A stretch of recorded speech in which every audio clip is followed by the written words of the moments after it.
Okay, welcome everybody to another edition of Bourbon Bites in Business. My guest today is Christine Luken. Again, you see us on Zoom. This will be over on the podcast as well. Christine, I guess the best way to put it is a financial advisor. So Actually uh, not. I'm a financial lifeguard. there you go, lifeguard. My apologies. Yeah. Uh, and this is our first real meeting. So Yeah. everybody can kind of learn from this. She has some great insight into budgeting and finances that should be helpful for us all. So maybe if you would, Christine, tell us just kind of basically about yourself, kind of where you got your start and how you ended up here. Yeah. So I am known as the financial lifeguard, and I'm not a financial advisor or a financial planner. I am helping people essentially streamline and optimize their personal finances. So we focus on building up savings, paying down debt to a level that's comfortable, and making sure that our spending is directed towards what's really important to us. And I know you mentioned the word budget, and I'm not a huge fan of the word because there's so much negative connotation around it. So instead, I help my clients create a prosperity plan. And certainly part of that is the spending plan. But there is room for fun and growth and expansion in a prosperity plan. So I'm definitely not about making people eat beans and rice. I'm not going to make you cut up your credit cards. um, Most of my clients are actually six-figure income earners. A lot of different types of professionals and business owners. So they don't really have to do that beans and rice lifestyle, but they find themselves being at a higher income, and they have this nagging feeling like I should really have more to show for it by now. I Sure. should have more in my emergency fund, more in my retirement. I shouldn't have these student loans still hanging around. And a lot of times it's because they're very involved in their businesses, and they might be managing their businesses very well, but they're not putting that same time and attention into their personal finances. Most of us who are business owners, there's certain reports that we pull on a weekly and a monthly basis, and there's certain metrics that we look at in our business. But a lot of times people aren't doing that same thing in their personal life with their personal Guilty. finances. Yeah, a lot of people. I mean, you're not alone. So let me ask you this. I'll give you kind of because I've been the guy who in the early 2000s was making lots of money in real estate. Hmm. But like, sure, we had a few cars and had stuff and had lots of payments, and I've been, Yeah. just because you're making, and the problem in being in real estate, oftentimes, especially in commercial real estate, where most of your deals, you're not doing 5 deals a month, making $1,000 a piece. You're making Absolutely. 40,000 dollars at a time, a few times a year. Hmm. And that's a struggle. I've gotten a little better at that. I mean, that's 18 years later, and I've learned a little at least. But Right. so in the real estate realm, how does someone like myself who gets big chunks of change, not necessarily at a consistent period of time, sometimes it's Absolutely. 45 days between paychecks, sometimes it's 2 or 3 months between paychecks, but then I always tell the story, it's getting yourself started in this business is really tough. My first paycheck, I didn't come for 6 months, Yeah. but it was like $50,000. Right. So but what do you do? That's always been the hard part for me. Right. Well, and I see that a lot with people in the real estate world, because that is the way it is, whether you're in, commercial or residential real estate, it's not a regular flow. And so it's funny because people will say like, oh, I can't do a budget because I never know what my income's going to be. And the truth of the matter is somebody like that actually really needs a plan more than anybody else. Right. Now, if you're part of a couple where your spouse is earning a steady income, that's at least helpful. right? Because you know, like, hey, we can always count on X amount. Like even if I don't bring anything in, we can at least count on this amount coming in.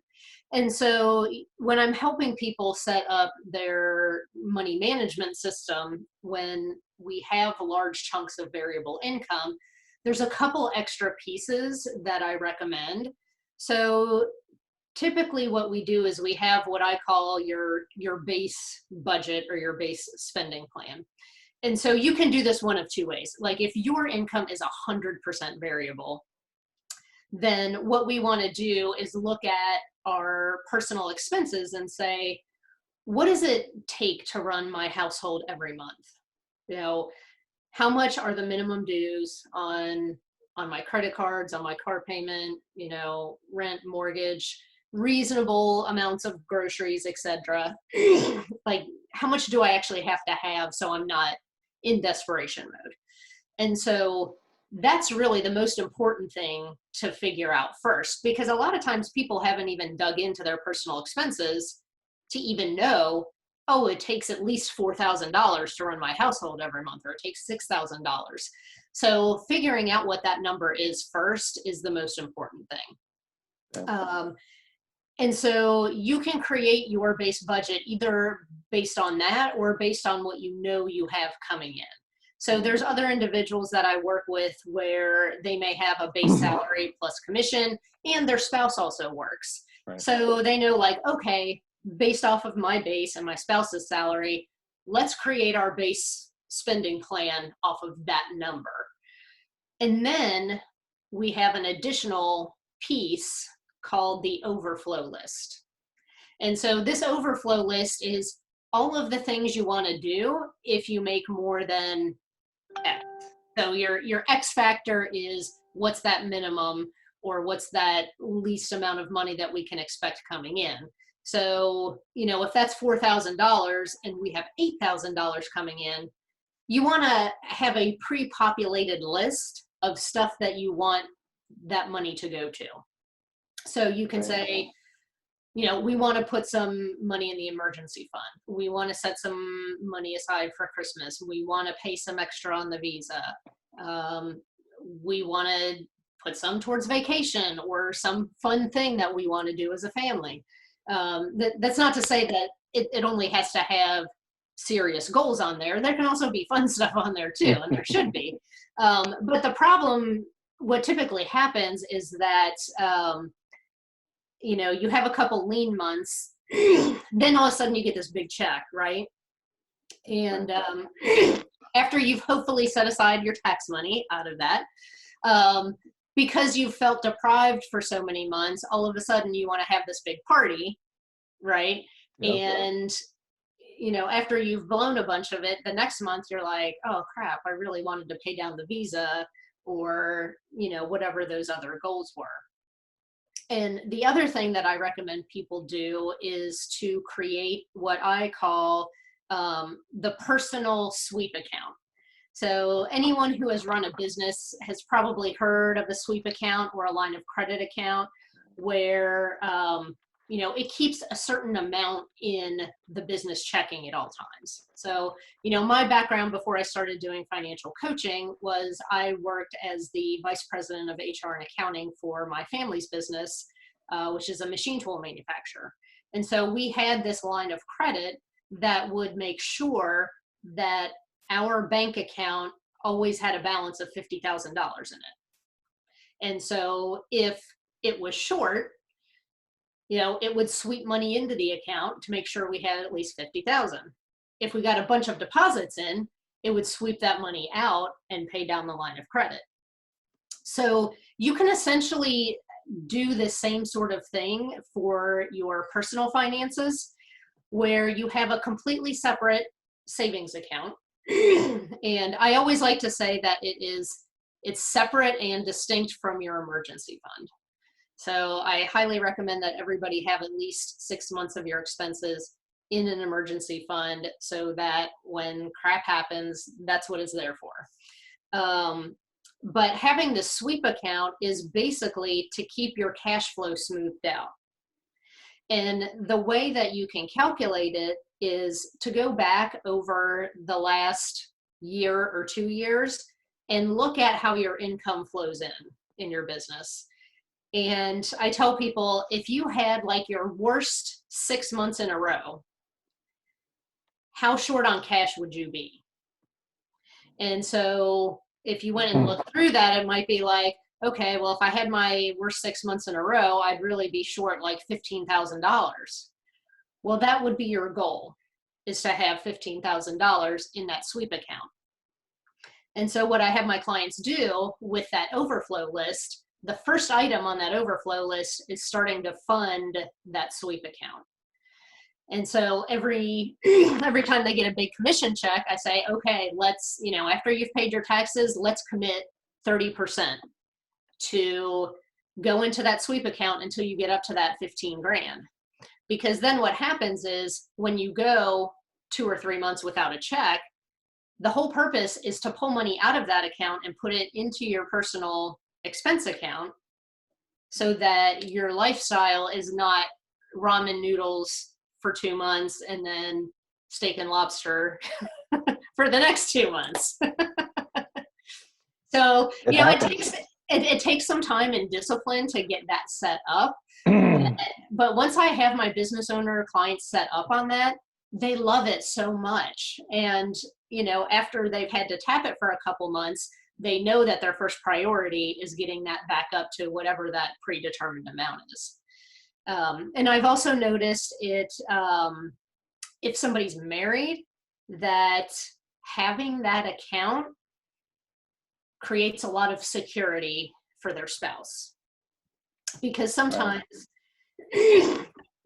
what happens in a relationship is that the person who works the steady job can end up feeling resentful, right? It's like they feel resentful when you're not kicking in your fair share, and then they kind of forget the party months, right? Yeah.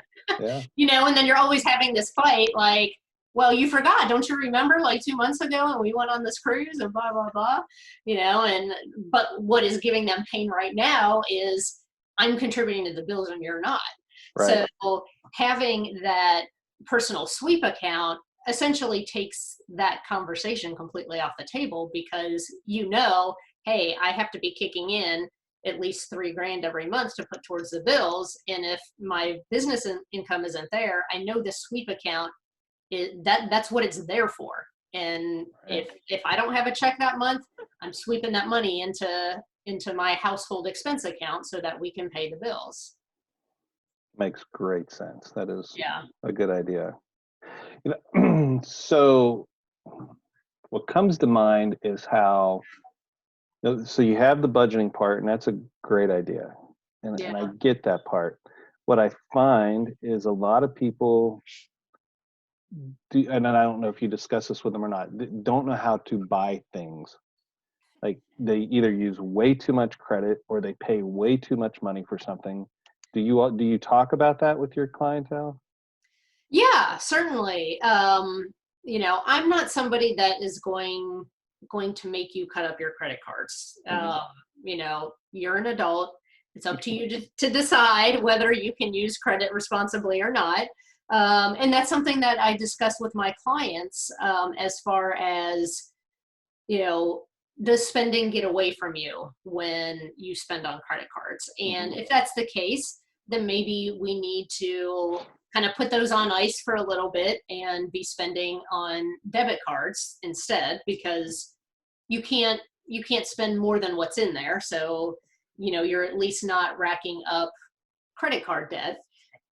The other thing that I've noticed is that the more credit cards people have, the easier it is to lose track of spending. So if people are charging on, a bunch of different store credit cards and, they've got a Visa and a MasterCard and an American Express, like when they look at those individual bills, it's like, oh, well, there's 3,000 here and 4,000 there and 900 there. And it doesn't like really seem like a lot until we sit down and we meet together and I put them all into a sheet that calculates, Mm. okay, here's what your total debt is, and here's what your monthly payments are. And sometimes when they see that list and they see the totals, they're just like, oh, Right. that's why we don't have any money. As a young man, I was not the best with credit. Hmm. And a long time ago, I want the cash. I just, Yeah. I don't have, no, I don't have a credit card. I just don't have one. Uh, but that's work for me that I needed to do that to myself. Yeah. Um, but I find that to be helpful. But it also taught me how to buy things like when I need to buy a car, I know how to buy right. I know. Yeah. I find, especially between cars and houses, people get caught into the trap of the interest rates really low and Hmm. your payments are really low, Hmm. but they don't take, you know, their $350 a month car payment for the 7 years they're now financing it and add that up and go, oh, I'm losing, you know, or their mortgage payment where they're putting no money down on a mortgage. And now you're saying, well, look, you can get this much more house on your income. You've got all this room. You can buy a $300,000 house with no money down when they Right. should be buying a $175,000 or $200,000 house and really ought to be putting 20% down. Yeah. Yeah. Well, and one of the things that I talk about relative to debt, first of all, is you're right. It's important to calculate exactly how much that credit is costing you. Hmm. Because most people, like when they go to buy a car, they don't say, how much is this car? They Right. just say, how much down and how much a month, right? If I can afford a payment, I can afford to buy the car. And car dealers hate me because I come in ready to pay cash and I'm looking for the best deal. Me too. Um, and because I've got that money sitting in the bank, I'm willing to walk away. Like I don't need their financing to get that car. Right. So I don't know. Maybe I'm weird. Like I enjoy that process and making those those car salesmen squirm a little bit. I love it. Well, it might be because my ex-fiance was actually a used car salesman, so that might be Oh, part of it. but you have inside knowledge though. I do. There's knowledge is power. And if Mhm. you can have a pretty good idea what these dealers are paying for a car. You know how much money they're making on a car. And I don't begrudge anybody to make a profit. I'm all about that. Yeah, But, you don't necessarily have to make all your profit off of me. exactly. You can hit a few singles before you want the home run you don't have to hit a home run every time up at bat. Yeah. Well, and I'll tell you what I've noticed is that when I pay cash for a car, I tend to take really, really good care of Absolutely. it. Absolutely. And Yeah. so I tell everybody I drive I drive strange cars sometimes. I had three Buicks in a row. Like I had a Skylark and two Park Avenues. And everybody said I drove an old man's car. And I was like, yeah, but I paid cash for them and they're great cars. They run forever. I literally drove the two Park Avenues. I drove to the wheels literally fell off. I mean, they had no life left in them. But I got my money's worth. Yeah. Well, and it all depends on what's important to you. Mm. For some people, cars are more important to them. I've got a brother-in-law who he actually has two Porsches, but he lives in a very small house, but he loves his cars. Now he buys them used. Um, Sure. and it's like, I don't begrudge him if that's something that he enjoys. They don't have kids. As long as your debt level isn't crushing you. And Right. so one of the ways that I like the way I explain debt because people get it. So it's almost like a dumbbell. So Jim, if I said, here's this 2-pound weight and I want you to carry it with you everywhere you go today, that wouldn't be that big of a struggle for you, right? You probably, toss it in your backpack, or I don't know, maybe you've even got a pocket big enough to fit that in there. And you might even forget that you have it with you, Right. right? But if I said, I'm going to strap this 50-pound weight on your back and you have to carry it with you everywhere you go. I mean, that would make even the simplest thing like tying your shoe feel like it's nearly impossible. Right. And so what I tell people is debt is the same way. You know, you have to figure out how much debt that you personally can carry without it feeling like a burden.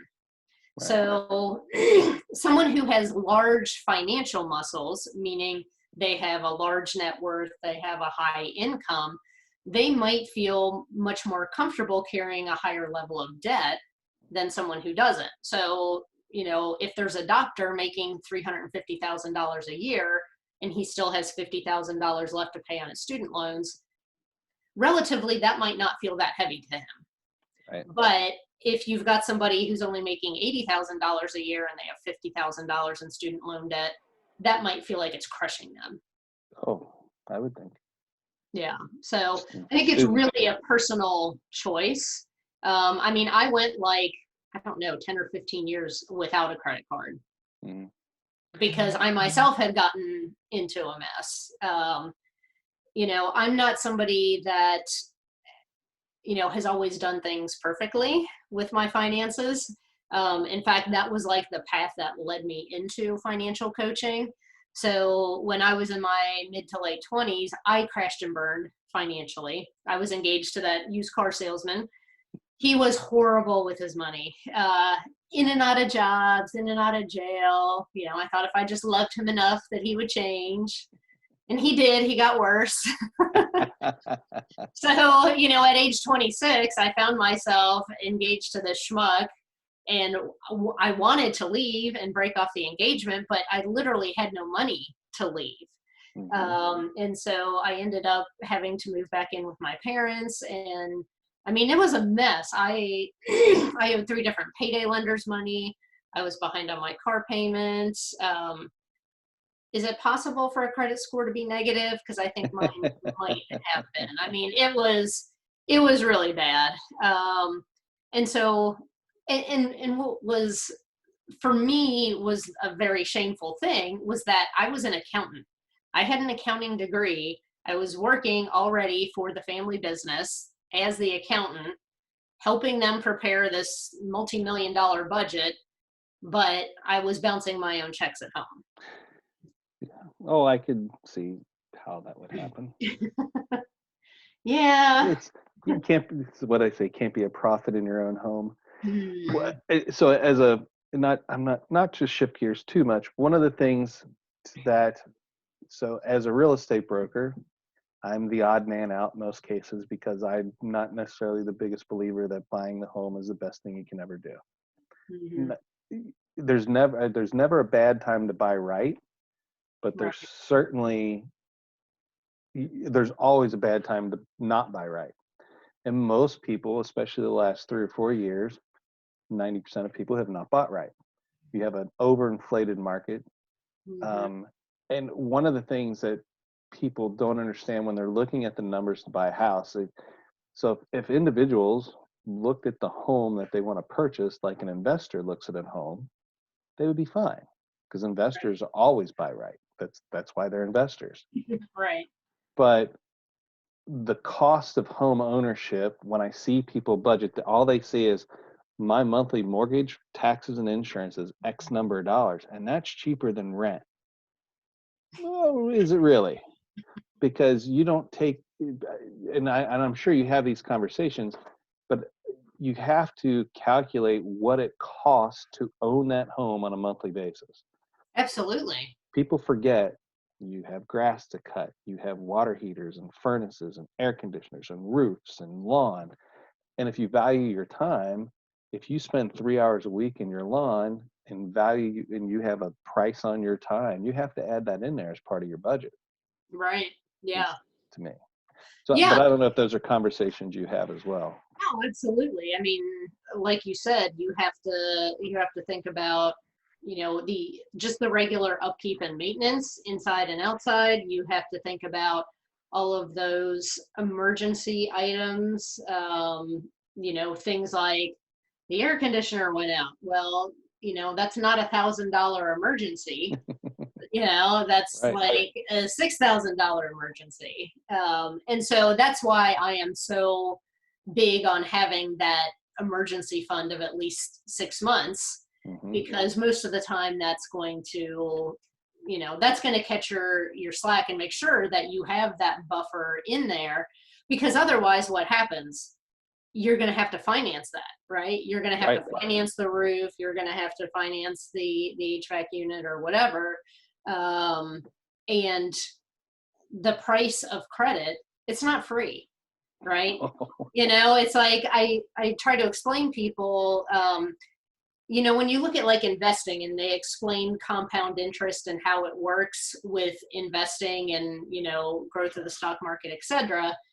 Well, you're basically getting punished by that exact same thing in the other direction when you borrow money. Absolutely. And most people don't even think about it. I had one of my clients gave me permission to take a picture of her credit card statement, and this was several years ago. And her interest was like 19.47 or something like that. And it basically said, if you pay your monthly payment of $166 a month, and that's all you pay, it will take you 70 years to pay this off, and you will have paid 40,000 some odd dollars in interest. But then underneath of it, it said, if instead of 166 you pay $290, you'll have this paid off in 3 years. And of course, the interest was like way, way lower. I mean, it was maybe like $2,000 or something like that. And it was just such a great lesson of, you can't just pay the minimum due.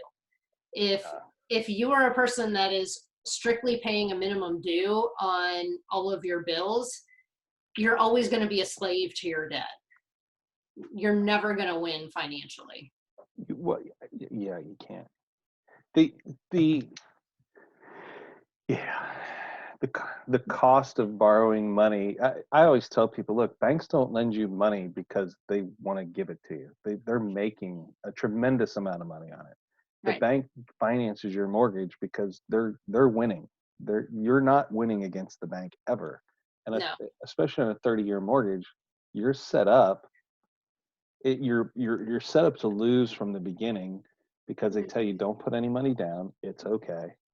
You're going to borrow the full amount, and like right now, you're at the very top of the market, so your house value isn't going to be this much probably ever again, or it's going to be a long time before it gets back here. Mm-hmm.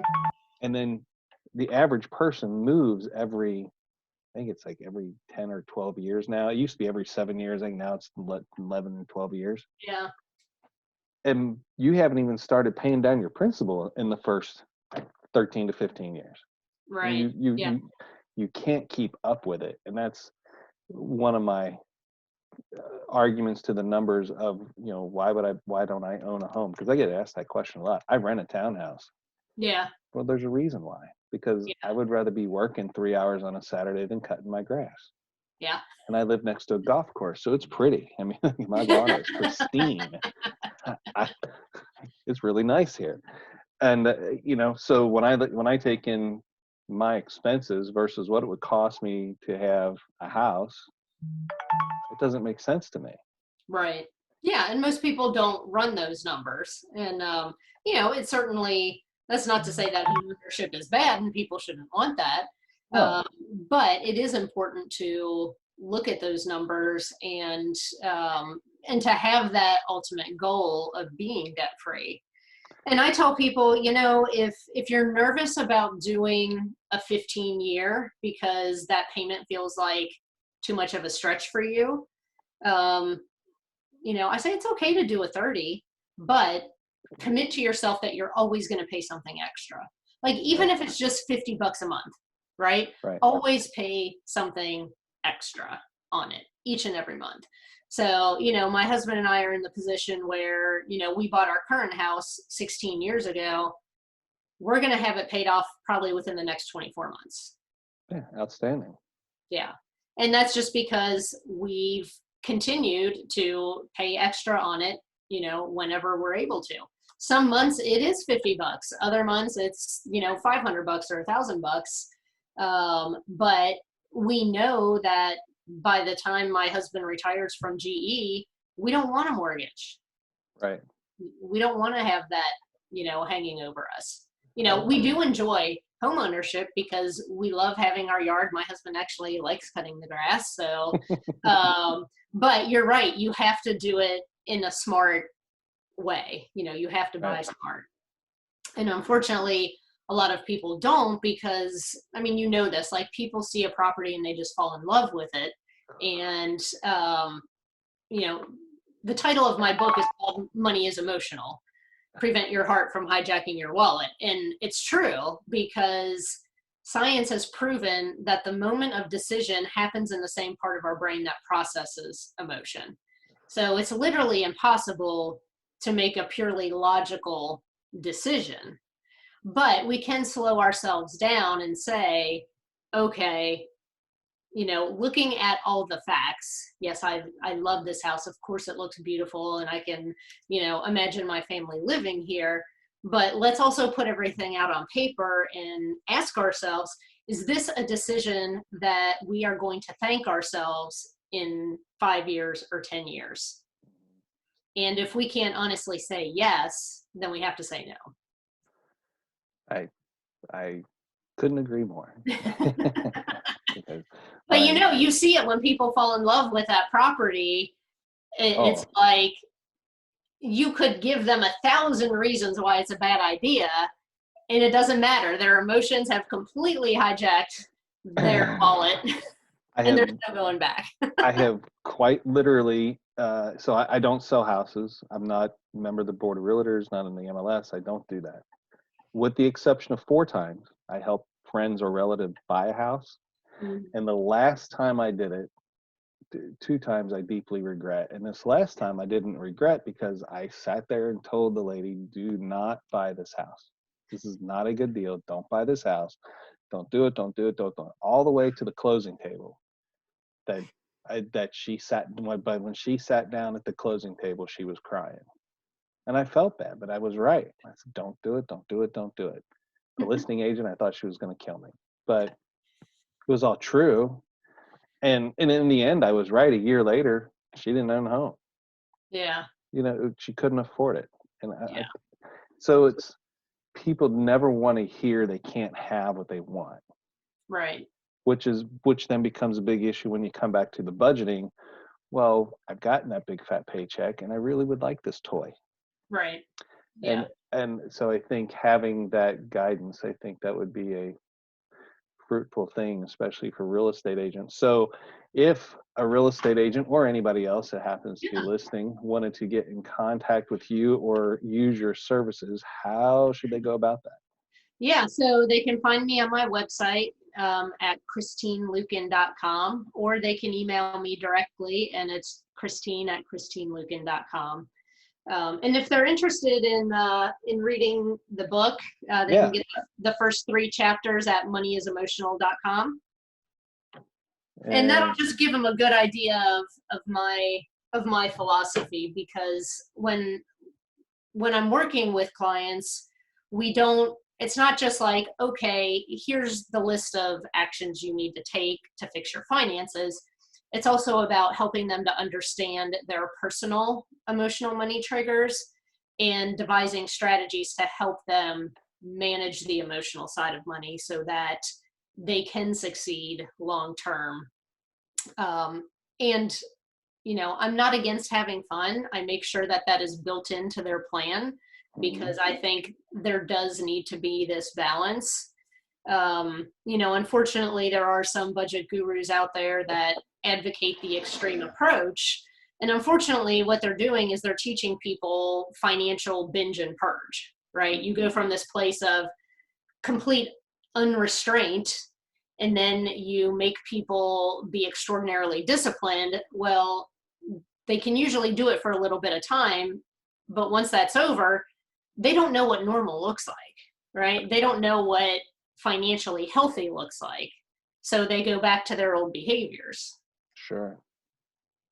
That makes perfect sense. Yeah. So my goal is to get people financially healthy and get them to a place where, they can wake up every morning feeling really good about their money. That there's not that constant source of stress and anxiety around finances, because I mean, I lived that for 7 years when I was with my ex-fiance, and it's not a good feeling. No. And the peaks and valleys of the binge and purge, none of that's good. No, it's not. It's not And healthy. I do appreciate it. Do you have, I mean, we're kind of getting close to the end of time here. Do you have anything else you'd like to add? Anything else we can do for people listening to get in touch with you? I'm sure you're on all the social media because you're on mine. Yeah. I would say the best place to connect with me is either on Facebook or LinkedIn. Those are the two platforms that I'm most active on. So Cool. And I always will got the I good will put information. this recording on both of those. It'll be Awesome. on my other Facebook pages. I'll put it out on the podcast. So hopefully, I think people will enjoy this information. And maybe we can do this again in a month. We can talk about other Sure. things. If people have questions they'd like us to cover, certainly email Yeah, in or make comments, and we will absolutely. cover those. Sounds great. Well, thanks so much for having me. Thank you very much, Christine. Everybody, this has been another edition of Bourbon Bites in Business. We'll see you next time. Thanks, y'all.